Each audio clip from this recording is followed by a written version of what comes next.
Allez, on est en direct de l'UGC Cinécité à Lille pour la 4e édition du festival Ciné-Comédie. Je suis avec Jérémy Imbert, qui est un petit peu le papa du festival, on peut le dire ça? En tout cas, je suis directeur artistique du Ouais. festival et puis j'ai créé Ciné-Comédie il y a quelques années déjà. Voilà, en quelques années, parce que c'est la 4e année consécutive que le festival Ciné-Comédie prend place ici à Lille. On en parlera un petit peu plus parce que prenait place au début juste au cœur de Lille et là, peu à peu, c'est disséminé. Un petit rappel de la genèse justement de ce festival. C'était quoi le but du festival Ciné-Comédie? Quand on l'a lancé, en fait, c'était quelques années après avoir créé le site internet cinécomédie.com. Tout est parti de là, en fait. On avait envie de défendre la comédie et de redorer le blason d'un genre qui est souvent un petit peu méprisé par certaines personnes. Qu'on récompense pas toujours. Voilà, Ouais. par exemple. Et donc, suite au succès de notre site internet, on s'est dit, mais finalement, on fait des interviews pour les internautes. Pourquoi ne pas créer un festival pour que les spectateurs puissent rencontrer toutes nos idoles de comédie, les réalisateurs, les acteurs, les scénaristes. Voilà, donc c'est pour ça qu'on a créé ce festival. Et je vous soupçonne d'avoir fait ça pour vous faire plaisir aussi d'une certaine manière. Rencontrer vos idoles et pouvoir mettre en avant un style que vous aimez en fait. C'est vrai que le festival est un prétexte pour rencontrer nos idoles. Par contre, je dirais juste un truc, c'est que c'est un peu frustrant pour nous, puisque c'est un peu moi le festival que j'aurais rêvé d'avoir en tant que spectateur, mais comme je le dirige, j'ai pas l'occasion malheureusement d'assister aux projections en salle. Et quoi de mieux et quoi de plus formidable que d'assister au film avec un public et de rire ensemble. Évidemment, parce que c'est dans les salles de cinéma que se passe toute l'émotion. On peut le regarder à la télé, on peut faire ce qu'on veut. C'est dans une salle de cinéma qu'on vit les plus belles émotions, très certainement. Ça se passe du 29 septembre au 3 octobre. Alors c'est un festival qui a commencé à prendre place au cœur de Lille la première année, avec un invité d'honneur quand même, Pierre Richard pour la première année. Et se sont succédés Agnès Jaoui, il y a eu Michel Blanc. Et là, cette année, c'est Gustave Carverne et Benoît Delépine, les Grolandes. On est monté en puissance. Et puis on commence à se disséminer un peu sur le territoire. Racontez-nous un peu. Oui, on a voulu toucher les spectateurs avant tout lillois, mais également de la métropole et de toute la région des Hauts-de-France. Donc on commence un petit peu à faire des projections un peu partout dans la région, dans la métropole. Et sur une péniche, j'ai vu ça. Même sur une péniche, voilà. Cette année, on va traverser la Deule, on va regarder La vie est un long fleuve tranquille sur les décors du film. Alors ça, c'est quand même assez fabuleux parce que, vous l'avez dit, c'est un festival que vous auriez aimé avoir en étant public. Il faut rappeler aussi qu'une bonne partie de ces manifestations sont gratuites. La plupart des projections sont gratuites, mis à part les avant-premières qui sont au tarif d'une place de cinéma habituelle, mais sinon tout est gratuit. Donc ça, c'est vrai que c'est un vrai plus pour le festival et pour les spectateurs. Alors, il y a un focus qui est fait chaque année. Cette année, le focus, c'est l'humour québécois. C'est ça, on a nos frères québécois. Oui, on avait commencé à inviter des pays et à les mettre à l'honneur pour la 2e édition avec la Belgique. Et puis là, on a un 2e pays francophone, mais là, ils ont traversé l'Atlantique pour venir nous voir, puisqu'il s'agit des Québécois. Et on a la chance d'avoir 3 cinéastes québécois qui sont des stars en fait dans leur pays, qu'on connaît peut-être un petit peu moins ici, ou alors on connaît peut-être leurs films. On a le réalisateur de Starbuck, par exemple, qui est assez connu.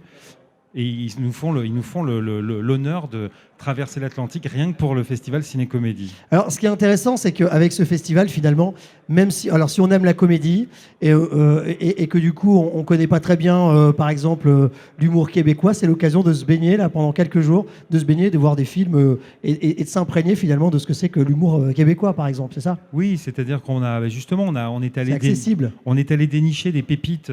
On a fait vraiment une sélection des meilleures comédies québécoises et justement pour que les gens prennent le pouls de l'humour, de ce comique venu de très loin, mais qui fait mouche à chaque fois. C'est très très drôle. On a créé une petite bande-annonce que vous pouvez retrouver aussi sur nos réseaux parce je pense qu'elle donne vraiment envie de voir les films. Alors, il y a ce focus, il y a la programmation du festival, avec, on peut en citer quelques-uns, des films à voir cette année. Oui, je peux citer par exemple les avant-premières. Par exemple, ce soir, On est fait pour s'entendre. On est fait pour s'entendre. Voilà, On est fait pour s'entendre. Pascal Elbé, Sandrine Kiberlin, Claudia Tagbo, Valérie Donzelli, Antoine Gouy. Ouais. seront présents. Qu'est-ce qu'on a d'autre? Zai Zai Zai. Alors Zai Zai Zai, en présence de Jean-Paul Rouve et du réalisateur François de Sagna, ça sera samedi après-midi. Et puis, attendez, parce que là, il y a beaucoup de films. Barbac. Ouais, c'est ça, Barbac avec Jean-Paul Barbac Rouve. vendredi, Barbac avec avec Fabrice Eboué. Et puis dimanche, le test, on termine en beauté avec Alexandra Lamy et puis qui sera présente également, Alexandra Lamy. Quel plaisir. Quel plaisir. Alors c'est vraiment ça, il y a une programmation très chargée, plein de choses à voir, il y a des expos aussi, il y a une expo à voir cette année, l'expo Belmondo. Elle n'a pas lieu parce que Belmondo a disparu, elle était prévue, c'était un hommage qui était déjà prévu, c'est aussi c'était le roi de la comédie. Belmondo, oui, il n'a pas fait que des comédies, mais c'est vrai qu'il s'est fait connaître beaucoup grâce à la comédie. Je pense à L'Homme de Rio, au Magnifique, entre autres.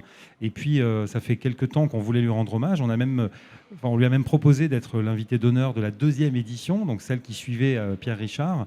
Et puis, bon, il ne pouvait pas se déplacer déjà à l'époque, mais il était ravi qu'on pense à lui. Et là, cette année, c'était l'occasion ou jamais de lui rendre hommage en projetant des films de Belmondo et puis faire cette grande exposition. Et il était au courant, ça fait plus d'1 an qu'on est dessus et qu'on lui en avait parlé. Et voilà, il était content qu'on puisse faire cette expo, mais on ne s'attendait pas évidemment à sa disparition. Je voudrais qu'on termine sur alors festival ciné-comédie. La comédie, genre un peu parfois mal aimé, pas toujours récompensé, vous l'avez dit. Quelle définition vous donneriez à ce que c'est que la comédie? C'est seulement rire? C'est rire et réfléchir. En fait, notre travail, c'est de dénicher justement des films qui soient à la fois drôles, où on puisse rire, mais pas simplement. On peut rire, mais on peut réfléchir en même temps. Et la comédie est un bon vecteur pour analyser une société, pour analyser ses travers parfois. Et puis elle est très, très diverse. On peut avoir des comédies romantiques, comme On est fait pour s'entendre. On peut avoir du burlesque. On peut avoir de la comédie noire, comme avec Barbac. De l'absurde, comme avec Zai Zai. Et nous, ce qu'on veut, c'est vraiment montrer toute cette palette, cette richesse de la comédie actuelle et ancienne. Et puis on frôle avec les frontières du mauvais goût. Non mais joyeusement, j'ai lu ça dans le dossier, je trouvais ça génial. Effectivement, Kervern de l'Épine s'est joué avec beaucoup d'audace, avec beaucoup de talent. C'est des virtuoses un peu de jouer avec les frontières du mauvais goût qui seront cette année aussi sur le festival. Et ça, c'est fabuleux. Voilà, on attend. On va faire une rétrospective Kervern de l'Épine. Tous leurs films seront projetés. Et puis une grande soirée avec plein d'invités samedi soir. Alors, il y a également une personne à qui on rend hommage cette année, Robert Derry. Et oui, c'est vrai que c'est un des artistes les plus célèbres des années 50-60 qui a fait rire des millions de gens avec sa troupe des Branquignoles, dans laquelle a démarré Louis de Funès d'ailleurs. Et puis on l'a un peu oublié malheureusement, alors que il a inspiré beaucoup de gens, dont Benny Hill par exemple en Angleterre. Et là, on a décidé pour le centenaire de sa naissance de lui rendre hommage. Et on a fait venir la fille unique de Robert Derry, Colette Brossé, et puis Yves Calvi, alors que tout le monde connaît en tant que journaliste. Voilà, mais qui là vient en tant que fils du compositeur Gérard Calvi, qui a fait toutes les musiques des Branquignoles, du Petit Baigneur, des films de Pierre Tchernia, Le Viager, etc., etc. Un grand compositeur. Grand compositeur, on pourra revoir ses films. Il y a Le Petit Baigneur avec Louis de Funès à revoir. Un classique. Un classique. En 64, il y a également Allez France avec Jean Carmé, Jean Lefebvre à revoir absolument. C'est une pépite. Alors à ça, je vous demande à toutes et à tous de ne pas rater Allez France, parce que ça, vous allez vous bidonner. Et juste après, il y aura une discussion justement avec Yves Calvi et la fille de Colette Brossé et de Robert Derry. Donc ça sera vraiment à pas manquer. Donc Yves Calvi ne sera pas là comme journaliste, mais comme fils de son papa, célèbre compositeur de films. Exactement. Autre film culte à voir absolument, Les Galettes de Pont-Aven. Oh, avec Jean-Pierre Mariel, évidemment. Jean-Pierre Mariel. Et Joël Seria, le réalisateur, sera là avec sa comédienne, qui est son épouse également, Jeanne Goupil. Et donc là, je vous invite aussi à venir voir Les Galettes sur grand écran en copie restaurée.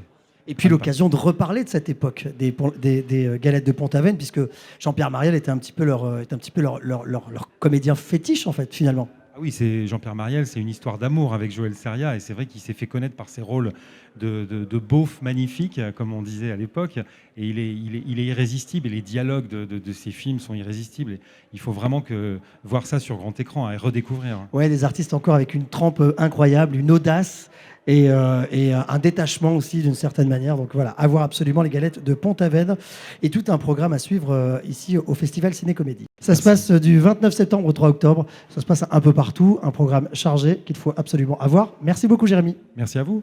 Métro